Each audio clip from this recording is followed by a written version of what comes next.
Hi, this is Joe Bruzek from Cars.com. The entry-level luxury sedan segment is filled with small, sporty cars. We're here with the 2014 Lexus ES 350, and it's neither small nor sporty, but that's not a knock against it. Its size is actually one of its greatest strengths. And that happened in 2013 when the ES 350 was redesigned. It went from being based on the Camry platform to being based on the larger Toyota Avalon platform. And let's take a look on the inside where that helped the most. Lexus uncorked 4.1 inches of rear seat legroom when they switched to the Avalon platform in 2013, and it's hugely noticeable. The back seat is very, very comfortable, and the front seat here is positioned where I would drive, and this is how much legroom I have. It's very comfortable, and the low exhaust hump in the chassis is also great because there's not this huge divider here between the seats, and even if you had to put someone in the middle row, they would have plenty of room as well. And this is not the kind of room that you're going to find in the entry-level luxury sedan segment. We were fortunate to test the ES 350 and the GS 350 side by side, and for me, one of the more notable standouts on the interior was seating comfort. It was much more comfortable in the GS. For my personal taste, I like a lot of lower back support, and I just didn't find that in the ES, which impacted comfort on the long haul.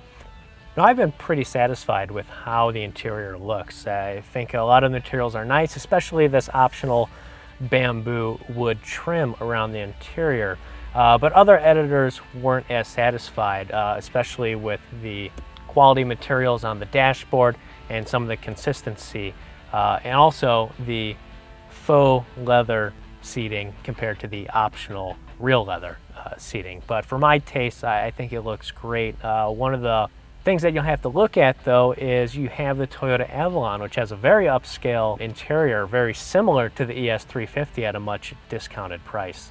The ES 350 is a very comfort-oriented vehicle.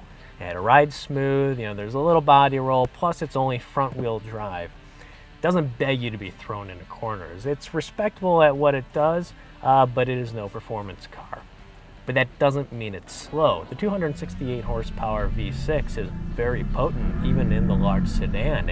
It's even muscular sounding, which is kind of odd because it's a V6, but it has a very healthy acceleration and sound when you romp on it. What's great about the V6 is that it's powerful, but it also runs on regular gasoline. And it gets its best mileage and its best horsepower using regular and not premium like some of the other competitors. What's unfortunate is that you have this great V6, but it's only front-wheel drive.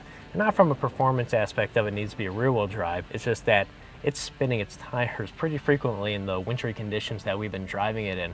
The traction control's been getting a huge workout, and there's no all-wheel drive option. The ES 350 can be loaded with technology and connectivity with your phone, and all of it is controlled through the Lexus remote touch interface. Now, it's this little thumb pad. It works like a mouse, and I like the way it works. You have to use it, see if it fits your comfort level, but I'm very comfortable using this while driving.